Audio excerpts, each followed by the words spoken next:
Good afternoon, everybody, and welcome to Drapers Connects.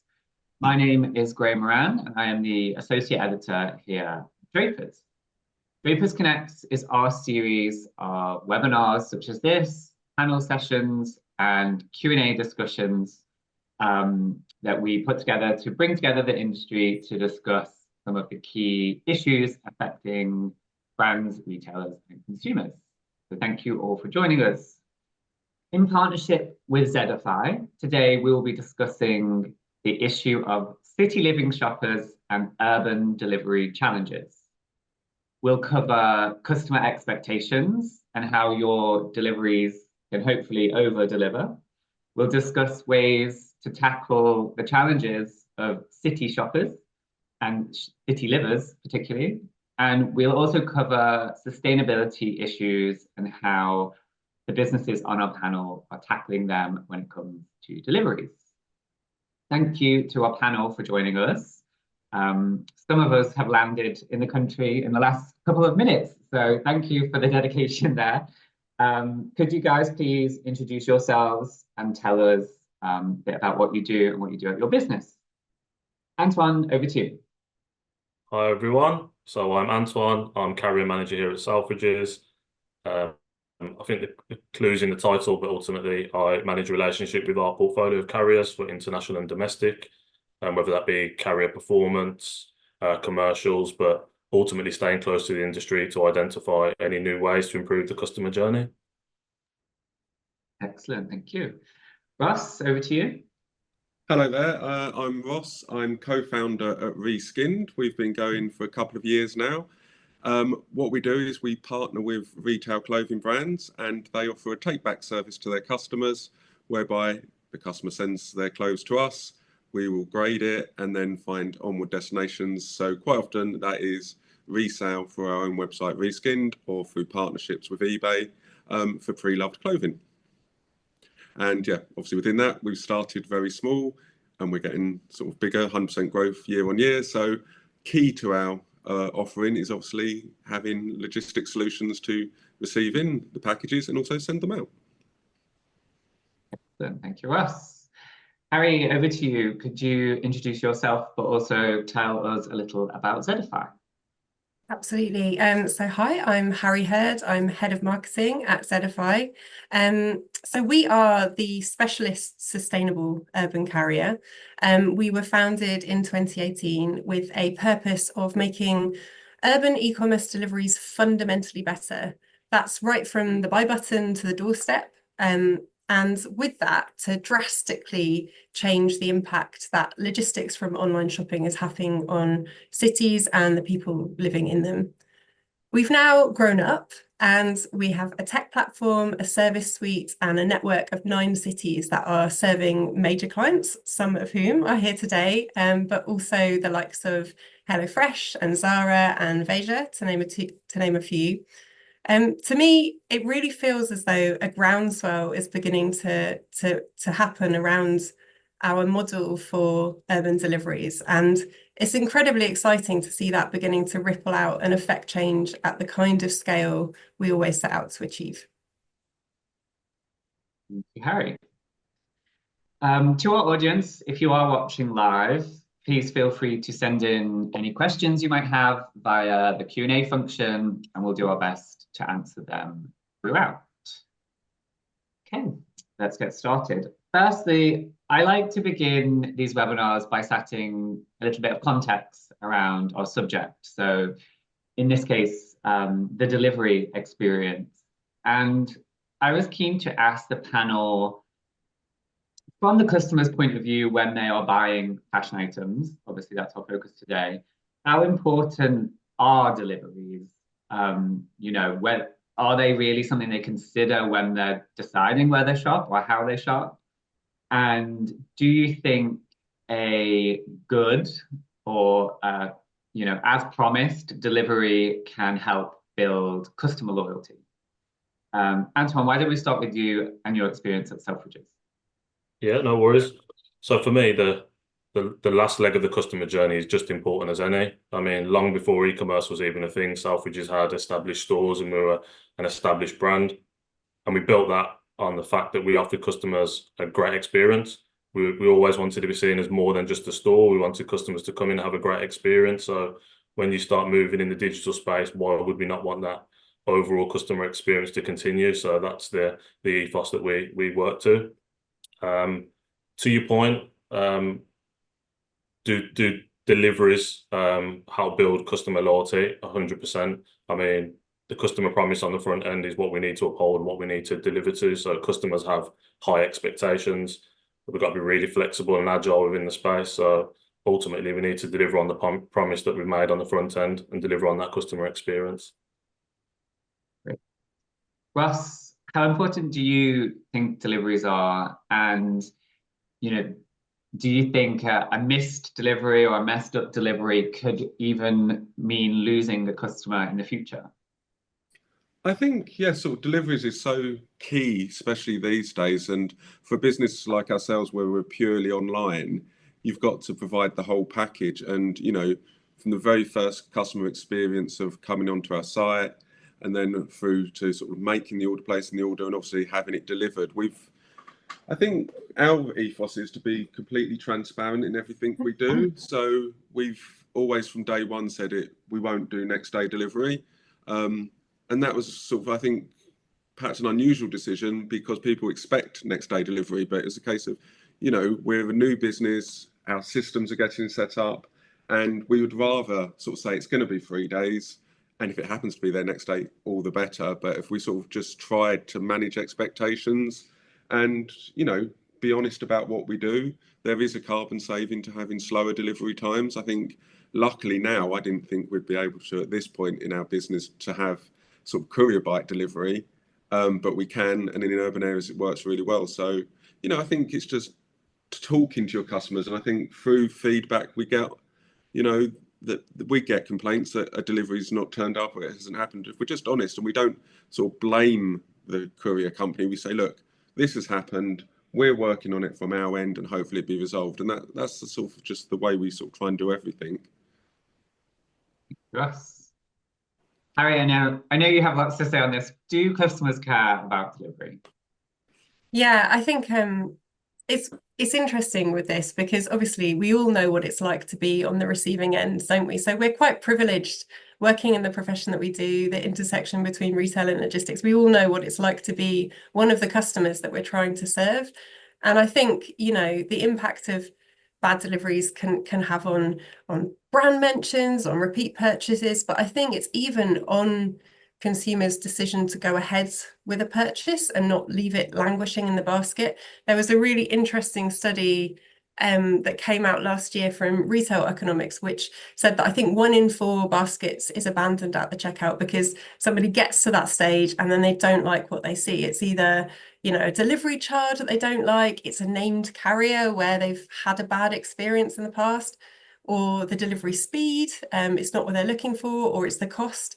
And so I think, there's a really massive opportunity that we've got here, both, in terms of the options that we're offering people, and then obviously how we then go on delivering them. And it's a really, it is a tough job that carrier managers like Antoine and Ross's teams have got to focus on balancing all of that alongside, costs and, not upsetting the apple cart by kind of changing things around and focusing on innovation. So yeah, I think there's a big challenge, but a massive opportunity with deliveries that perhaps isn't being fully explored yet.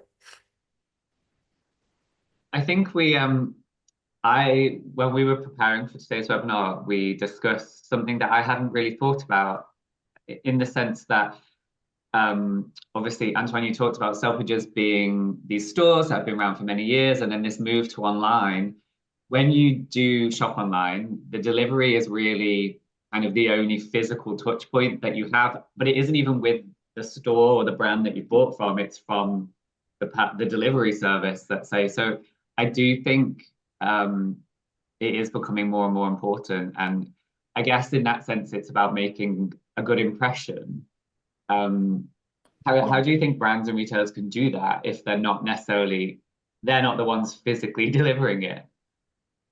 Yeah, I mean, I think it's a really interesting transition that we're maybe going through. Whereas in the past, perhaps we've wanted deliveries to be almost invisible, like something we're not aware of. It's like we're on this beautiful online shop on our phones, and then we're unboxing something on our beds, and what happens in between.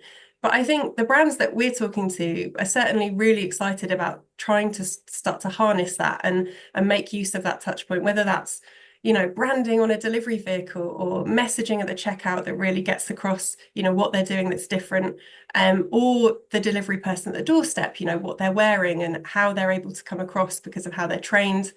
Or even, I think, retailers starting to communicate more to their consumers in their marketing and branding about deliveries too. So yeah, I think it's a really interesting time and a really big change in that area. Yeah, Harriet. Today we are going to be focusing a lot on this idea of kind of urban shoppers, urban customers, people that live in cities, and if and how their expectations and experiences around delivery is different. I think for many city dwellers, let's call them, we have become used to services like Deliveroo and Uber, which is basically, near instant delivery wherever you are of food items. There's services like Gorillas for groceries, which you can get delivered within the hour. And of course, Amazon, which arguably started all of this. And now they offer, I know where I live anyway, they offer same-day delivery on a surprising amount of items, which sometimes blows my mind. And it's all included in Prime, which is interesting. But these services are often super easy to use, they're highly convenient. But unfortunately, for brands and retailers, they're meaning that customer expectations are getting higher and higher and more demanding. We've obviously discussed that delivery is important, but I wanted to sort of delve a little deeper into that and discuss what parts of delivery is super important. Ross, you mentioned how it's not always speed for you guys. But speed is definitely a thing. Flexibility, options, reliability. I think I'd be interested to know if you think that's changed, and if you think it's changing. What do customers really want the most when it comes to their delivery? Antoine, why don't we start with you again? Yeah, so I think that there's many different types of customers, many different scenarios. In some instances, a customer won't need a product delivered or their order delivering for another 10 days, but there's some instances where, I don't know, if someone's maybe forgot a birthday or realised they need something for tomorrow. We have a cut-off of 10 p.m. for next day delivery. We also have a cut-off of midday for same-day delivery, which we use Zedify for. But I think there's many different scenarios. Sometimes you'll want it extremely fast. Sometimes you'll want it a little bit slow. And I think it's us providing customers with a suite of different options that they can choose from to pick each customer, to sort of talk to each customer's need and also each different scenario. It's all about being agile and flexible. The more options you can present customers with, the better it is for the customer. It's a really fast-paced world. Things can change very quickly. So again, it's not just about the options that you choose on the front end, but also about the potential in-flight options. If something changes and you're not going to be in when your delivery is due to be there, can you interact and change your delivery date? Can you opt for leave safe? Again, it just comes down to that flexibility and agileness. I think it was, as I said earlier, I think a lot of the time when we talk about deliveries, we think it needs to be there as quick as possible, as fast as possible. But I found it really interesting when doing research on Selfridges, as you say, Antoine, you can offer almost like a delayed delivery. We can get it to you in 10 days time if that's when you want it. And I think I hadn't even thought of that. Some people don't want it tomorrow. They want it when they're back from holiday or whatever it might be. And yeah, giving those options is really key, particularly for your customer. Ross, what about your customers? Is there anything that they really want, or when it goes wrong really annoys them? I think, we all like to segment our customers and have this idea of what our customer looks like.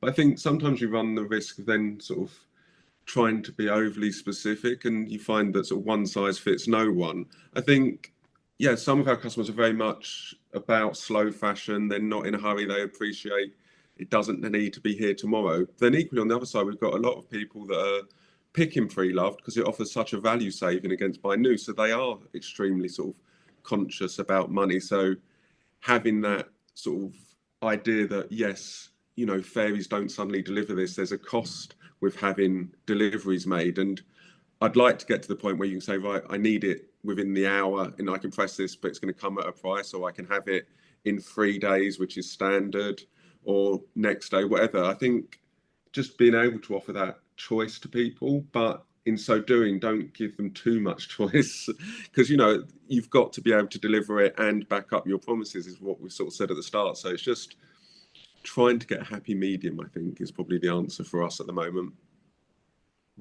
Russ. Harriet, what are you seeing? Obviously, as you said at the start, you work with several different businesses across industries as well.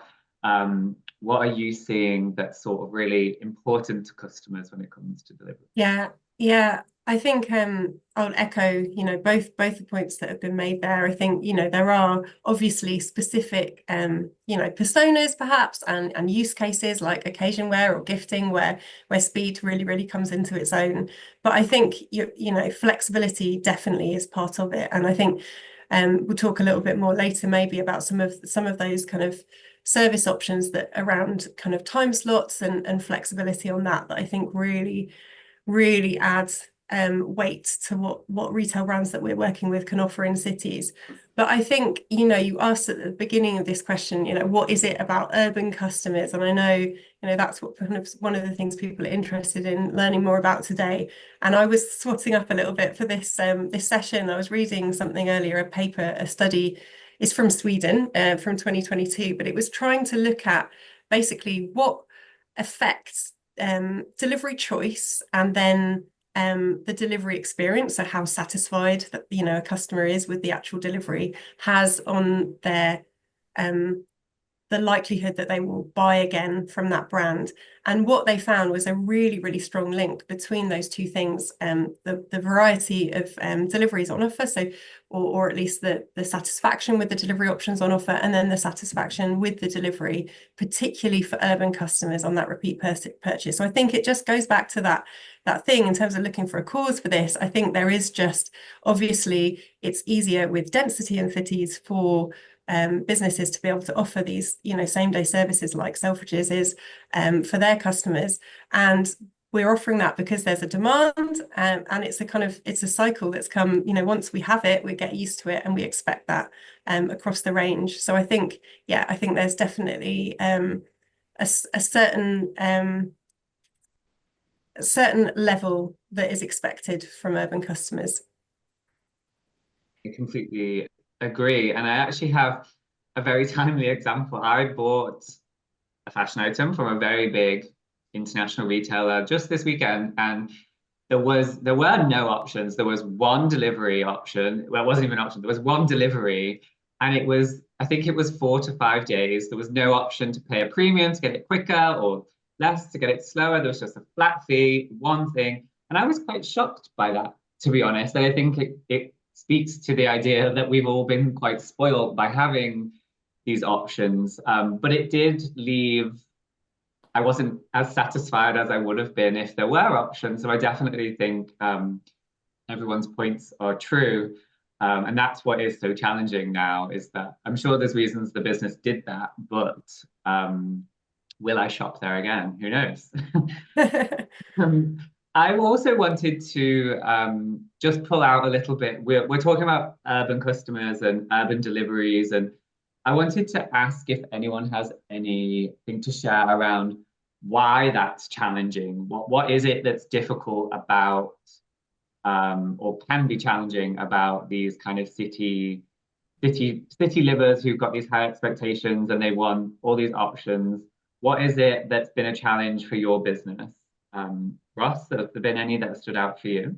I think with urban customers especially, I think, you know, a lot of them have probably never driven in London, for example, they're used to, they jump on a line bike, they can get on the tube, they go on a bus. So they're, from their perspective, they can move in and around the city super easy. So if they're not going to think, well, a courier's not going to get here and deliver my parcel, or there might have been an accident or something's held up the van.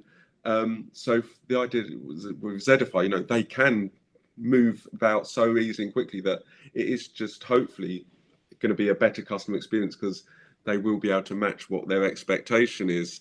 And I think, yeah, it's just that sort of, I think from our point of view, it's very much we're sort of a green, sustainable company, and everything we do, we try to keep that ethos. So, you know, I think they'd be quite surprised if it suddenly turned up in a van as well. So, you know, the fact that we're doing this and sort of quite early on is something that I think our customers appreciate a lot.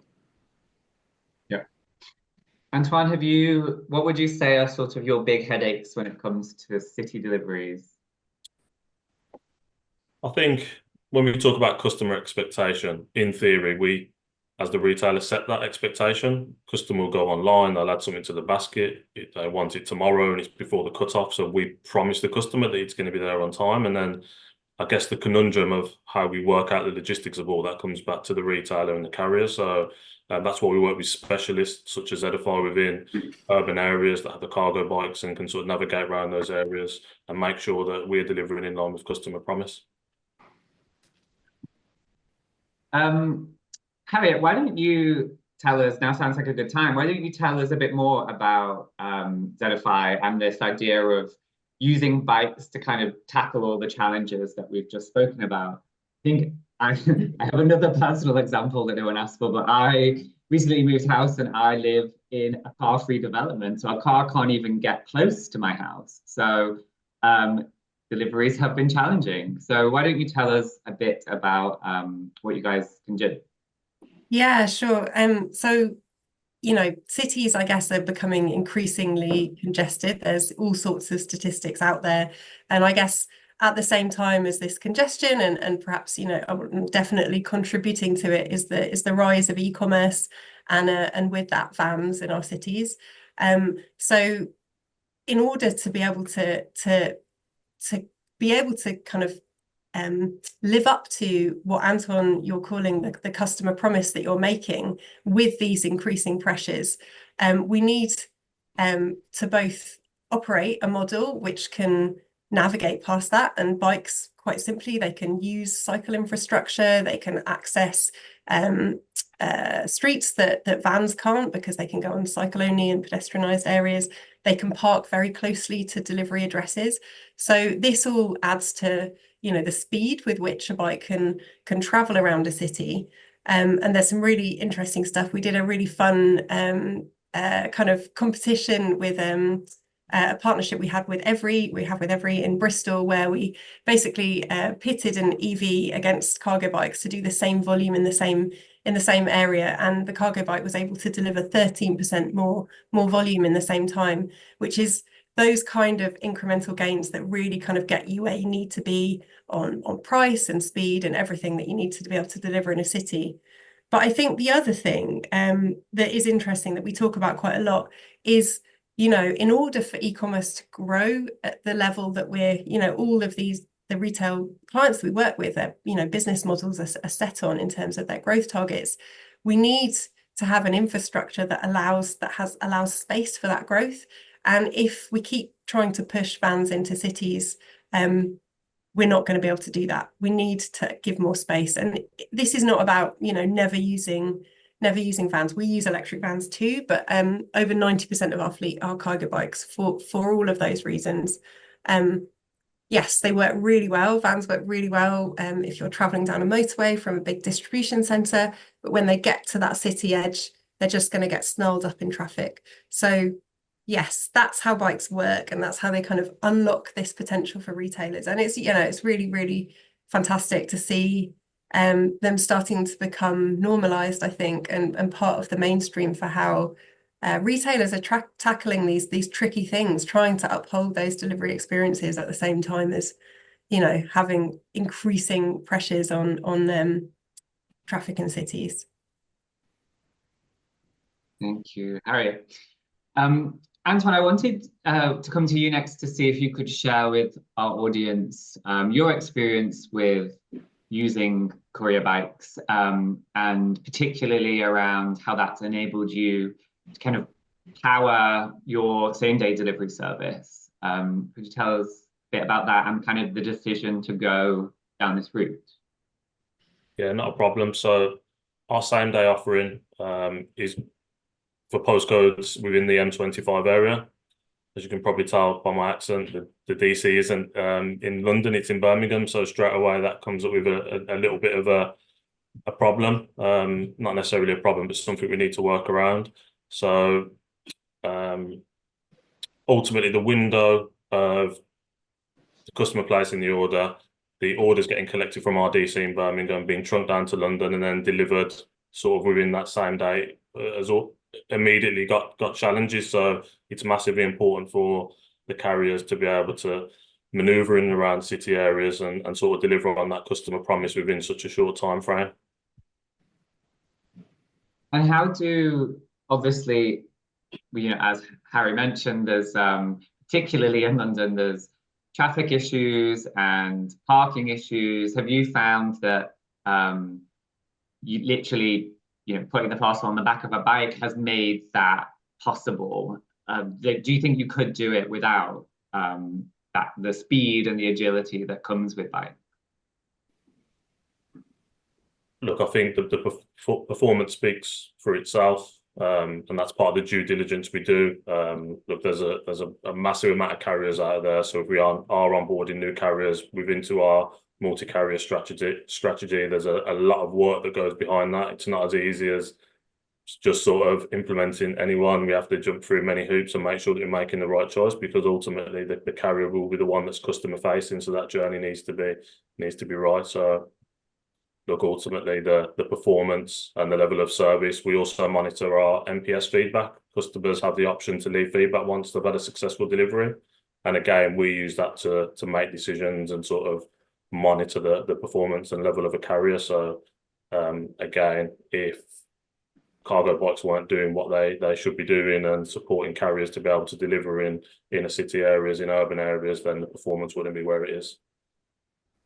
Excellent. Ross, we've talked about the challenges of customer demands and the challenges of people that live in cities and traffic, etc. How has this influenced your selection of carriers, and what's been your strategy when it comes to that? So yeah, we've had some bad experience with carriers in the past, and I think sometimes there's been this race to the bottom and they're all competing on pricing, especially I think because most people have got used to, free delivery, and it's free, but it has to be built into the price somewhere. So when we're looking at it, we're looking at how we can sort of not affect the customer's experience. They get it on time, and I think, couriers are on the whole quite good at that, but then it's also not creating lots of work in the back. You don't want to look like a swan with your little legs going crazy underneath because your warehouse team are rushing about because they haven't collected the parcels, or the text fallen over and the API is not working. So I think we try and look very carefully at each courier, see the pros and cons, how it's going to integrate with our system, how our team are going to work with it. And we was really fortunate. We went down and did some filming with Zedify, and we got to see how they actually run their system as well, which was, I had a great day out, to be honest with you. It was really nice just to see their team, and I could feel that they shared the same ethos. Sort of, there's a video online of Matt cycling around on their bike, and they was not going to let him out unless they showed him exactly how the bike worked, what to do, how to be safe. And I think that's so important as well. You want to have a partnership with somebody that shares your whole ethos and everything. So yeah, I think sometimes you initially look at price, but I think then you do go beyond that, and you've got to be able to work with these people. And yeah, same with any business, isn't it? You like doing business with good people. Yeah, just to second that, it's all about the ethos, isn't it? You get a good feel by doing that due diligence and working with the carriers before implementation. It's important that you can go on that journey together. It's not just a supplier, it's a partnership, and that's how you sort of build that relationship with the carrier, with the customer. all of that good stuff. It's really interesting when you're doing something new as well. I know, Antoine, you were sort of powering that really from Selfridges side, weren't you, throughout the kind of onboarding process? And if it is, yeah, it's a whole new service offering, it's a whole new carrier. There's so much to kind of set up to get right. But it's interesting hearing that experience of, you know, both of you in terms of what matters. And Ross, just to say, I think you do feature in that video, don't you, yourself? Yes. So if anyone wants to check it out, Ross might be jumping out the back of a cargo bike at some point. Well, maybe that's how we managed to get here on time. Who knows? Yeah. Yes. I wish it was.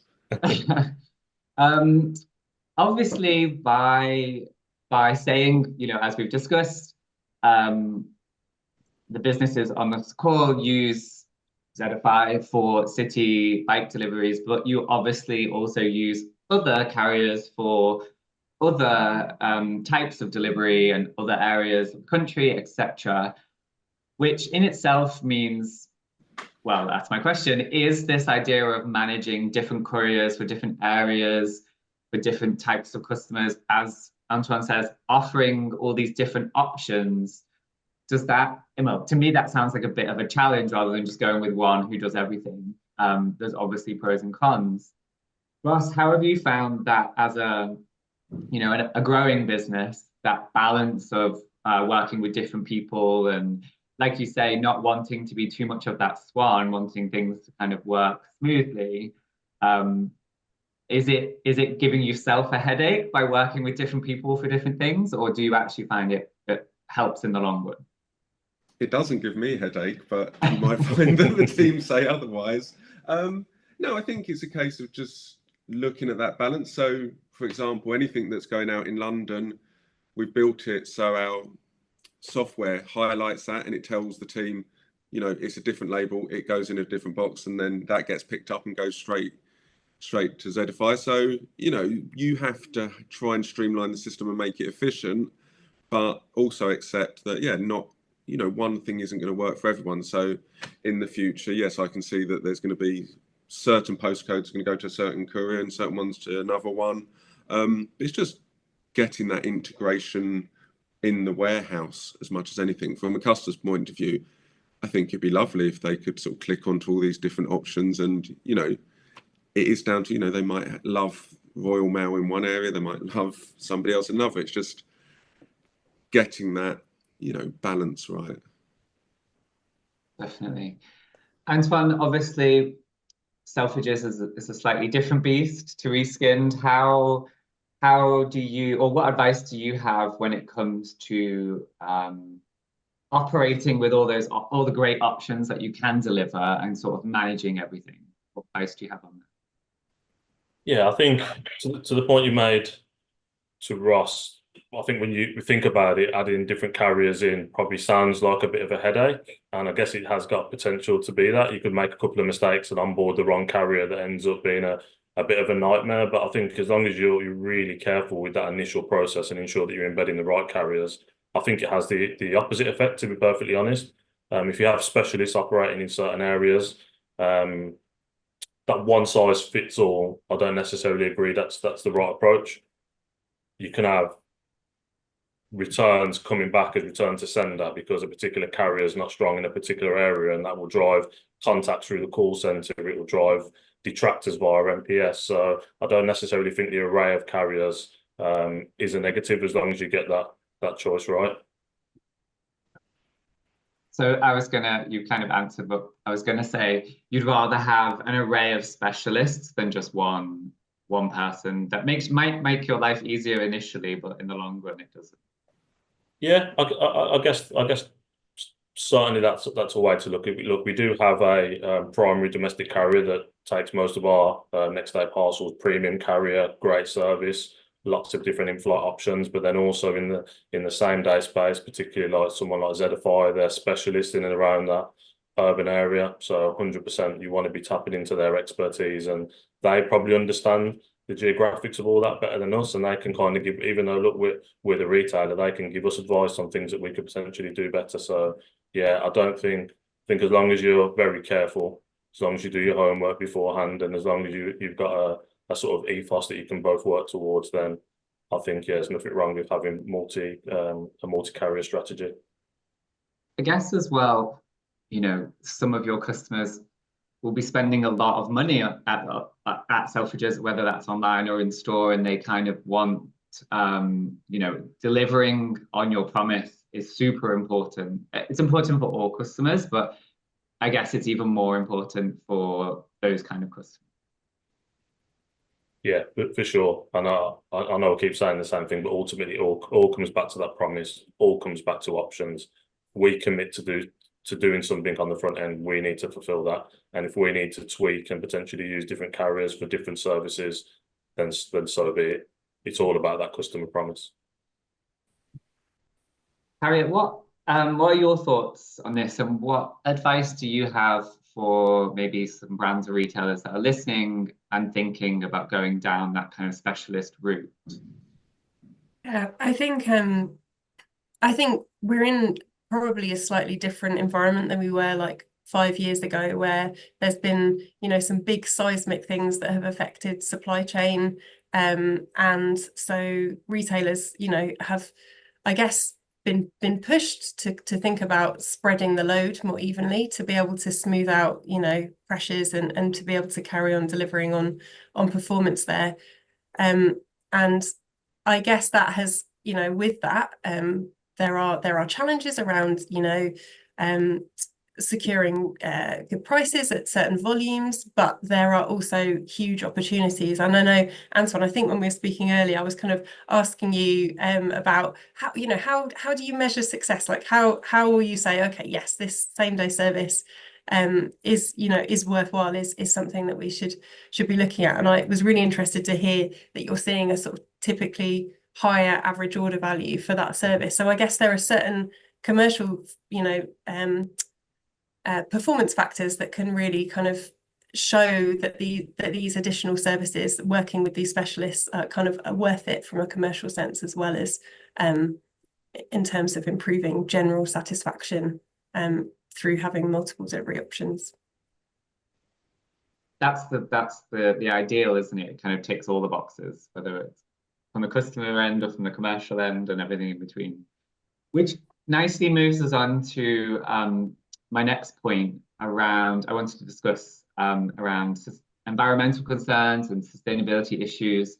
Of course, deliveries are part of this topic, are part of this conversation, and I think is something we need to cover. Again, in a similar way to I started, I would be interested to ask the panel, as I said, do customers care about delivery? Do customers care about sustainability when it comes to delivery?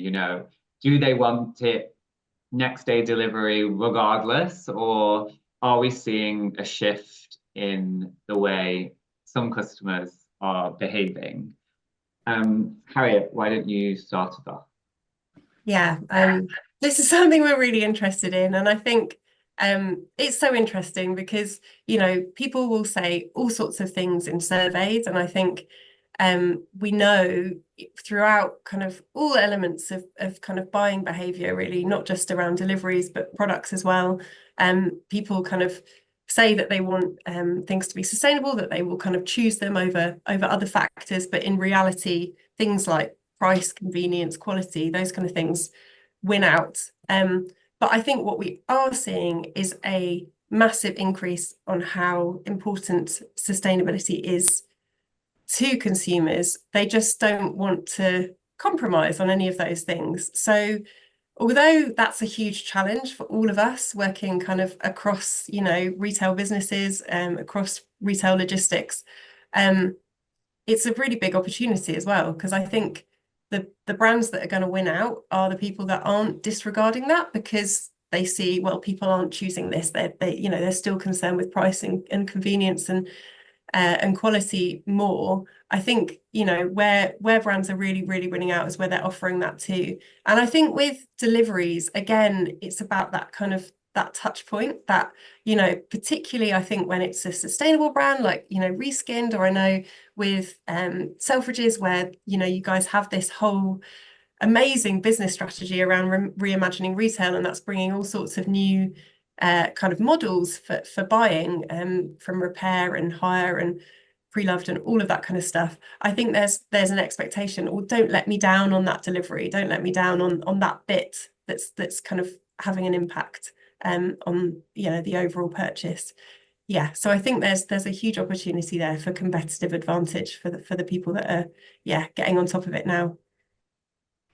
Thanks, Harriet. I definitely agree. And you make a point. Both Selfridges and Reskinned are businesses that are, you know, driven by sustainability initiatives. For example, Selfridges are obviously, yeah, completely transforming their business through sustainability initiatives and projects like Selfridges, which works in resale and rental. But if you're a business who is, you know, sticking their head out and saying, we're doing this, we're working on this, it kind of has to touch every part of the business. And delivery is obviously a big part of this. Antoine, what's your view on this, and how are Selfridges trying to kind of bring that to all parts of your operations? Yeah, so I'd say pretty much every decision that's made within Selfridges has a consideration for sustainability. Obviously, price, we all know price and commerciality remains key factors, but there's most certainly consideration for the sustainability access.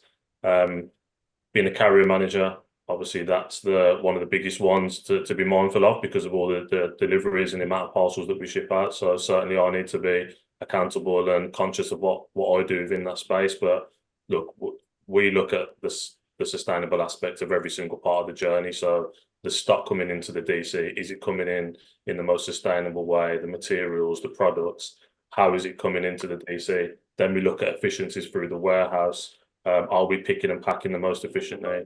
The energy consumption, the energy usage within the warehouse. So I think the most important thing is to look at the whole end-to-end journey. And don't get me wrong, we're a lot further down the line than quite a lot of people out there. But I think if you're starting off and the whole sustainability thing is new, just focus on one area and potentially get that right. And then once you've got that sussed, move out. As I said, we're at a different point in the journey to many people, but that would be my advice. Just focus on one area if you're not looking at everything, and get that right.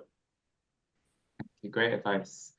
Ross, at Reskinned, obviously you're a resale company. But the very nature of what you do is you take clothes in and then you send clothes out. And whilst obviously resale is extending the life of clothes, it's part of the circular economy, is there a sort of a conflict there between wanting to, you know, what you are doing and then what you have to do to make that happen? Have you found that a challenge, and how have you overcome that sort of balancing what you set out to do as a business with how you actually have to operate, I guess? Yeah, I think it's incredibly complicated, and this whole sustainability is such a huge area. And I think what Antoine said was really important is, focus on certain bits that you can make a big positive change in. Hopefully it'll get to the point as we're going to mature as a company, and we'll be able to, do one bit, then the next and the next. And we're currently just submitted our B Corp, and I think that is really good at getting you to look at absolutely the whole of your business and how it works. And, I think by the very nature of the sort of resale to consumers, there's only so much we can do, but we can try with it. But then on the back end of our business, we do all the recycling for the brands. So that then takes us into a much bigger world where we're moving lorries around. We've got containers going overseas, and that's a massive sort of carbon footprint. So on that side, we've really focused. So for example, we're sending trucks to Italy for recycling, and we're now putting them on a train in a container. It takes 10 days longer, but the carbon footprint is a lot less. And, our customers there are happy to wait 10 days. The price is a little bit more as well, but it's such a huge impact that it's one that we have to do. And I think, it's probably not something we're going to shout to our customers about, but it's something that we have to do because it runs through the DNA of our company that we're green and sustainable, and we exemplify that and have to sort of try and do the best. And sometimes it might not be the most profitable thing to do, but if you don't stand by your convictions, then there's no point having them. Harriet, I wonder if you could round that point off. And I also wanted to ask you about, obviously, within this topic, greenwashing is a big issue, and people are and should be careful about the claims that they make. And obviously, you work with businesses and you help them in this journey when it comes to more sustainable deliveries. But obviously, there are challenges there in terms of greenwashing and what you can and can't say. So I would be interested to know how you work with brands and retailers to enable them to kind of shout about the progress they're making with you. Yeah, I think that's a really good point. And I think it's so interesting hearing Antoine and Ross talk about this idea of, it sounds very much like, and I think we're hearing more and more from different retailers that we're working with and talking to, that it's like when you've got something right from the top, the sustainability strategy for the whole organization, it's moving forwards. And like Antoine says, every single decision is being made according to that. And Ross is saying, we're making these changes because we're looking holistically across the organization, and we're making these changes to move to train transport because it's part of that, things that B Corp, for example, are making us think about. I think with greenwashing, you can, I think it's really right that there are these stricter rules that have come into play, and obviously it's been quite painful for some brands that have gone through some of those claims around products. And I can imagine that some businesses feel, maybe slightly trepidatious about putting their heads above the parapet and saying, this is what we're doing in one area. But I think if you can say, this is what we're doing in one area, it's not standing on its own, it's part of a big strategy. This is what we're getting right. This is what we haven't got right yet. This is where we're aiming to get to. And being completely transparent, that's certainly what we try to do. And we've got an amazing impact team here who at Zedify who are really kind of focused on that.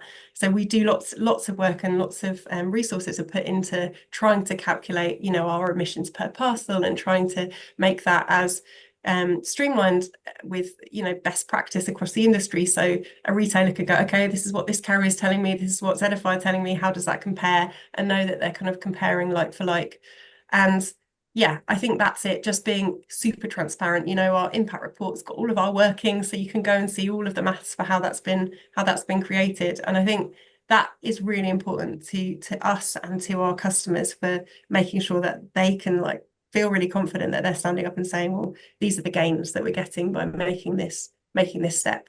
Yeah, I think that's true. And there's something, I guess, just to add on to that, it's slightly tangentially related, but I think one of the things that is really interesting about bikes, and I know it's come up on conversations with Antoine and Ross as well, is around this idea that bikes look so markedly different from a van. So it's like this really tangible thing out there which people can instantly go, okay, that's got this retailer's branding on it, and it's obviously doing deliveries, and it is pedal powered, electric and pedal powered, but yeah, a smaller pedal powered vehicle rather than a van. I think it's just easy, it's very, very easy to see the difference there.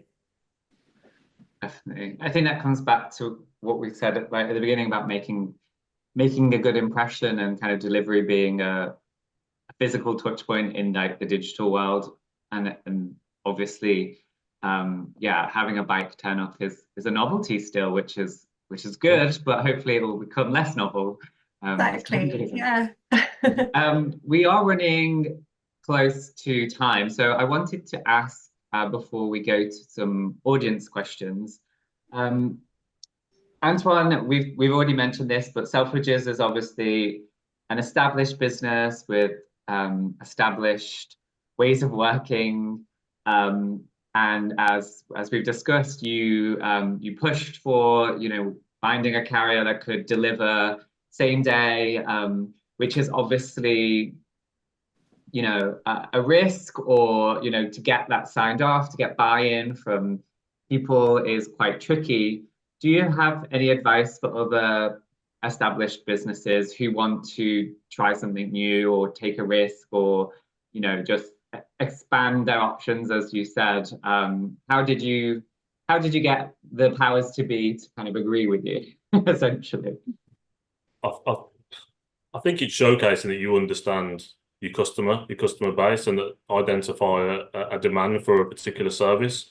Advice to anybody out there, I would potentially say, look, if you're not 100% sure if there's a demand for a particular service, if you're not sure if same day would take off for your business, why not trial it? I'm pretty sure carriers would be open to sort of do maybe on a 6-month trial basis, do a soft launch. So rather than communicate it via emails and via the website, maybe just put it on the front end as an option to see the proposed uptake. Maybe just do something like that. If you haven't got a full understanding of the demand that's out there, by all means, just give it a go, because you'll never understand if there's a demand unless you sort of take the leap and try and do it. Great advice. Ross, obviously slightly flipping that the other way around, Reskinned is a growing business, an emerging business, and you're, you know, disrupting the industry. You want to work with partners that are also disrupting the industry, but that can be a challenge. You know, you don't want things to go wrong, the risk, the investment, etc. What advice do you have in terms of trying to avoid that risk and work with partners successfully?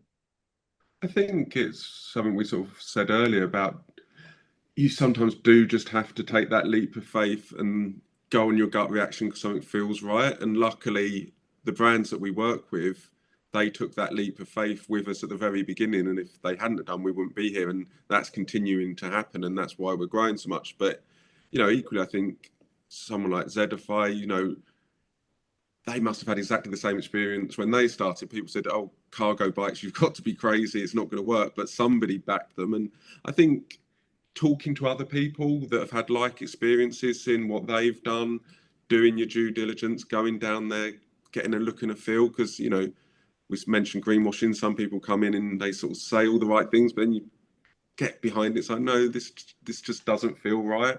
So I think, yeah, for any brand, whether you're big or small, it's, you know, just asking the important questions and going to see, rather than just sort of like taking people's word for it sometimes. Yeah. Okay. Harriet, I didn't tell you I was going to ask you this, but obviously you are out there working with these brands. Do you have any advice from the other side? Yeah, I think it's about kind of breaking down some of those potentially some myths around what some of these newer innovations in delivery can offer. And I think, you know, one of the things that's most effective for us, and I think actually Antoine mentioned on the call earlier, was meeting physically at an event and being able to kind of see a bike up close and understand its capabilities. And I think that really kind of helps retailers to kind of understand what can be achieved with this kind of model. But I think really thinking about delivery as a untapped element in your customer experience journey, and what could that do for you? What could that open up? What could that provide in terms of competitive advantage? Because I think, you know, logistics, yeah, it's moving stuff from one place to another, but it can also be something that is, you know, incredibly effective at generating this really good feeling from your customers towards your brand. Thank you. We are very close to our 60 minutes, but we've had a question from the audience that I think would be the perfect way to wrap it up. We've obviously spoken about customer expectations on the rise and all these different challenges, particularly when it comes to delivering orders in cities.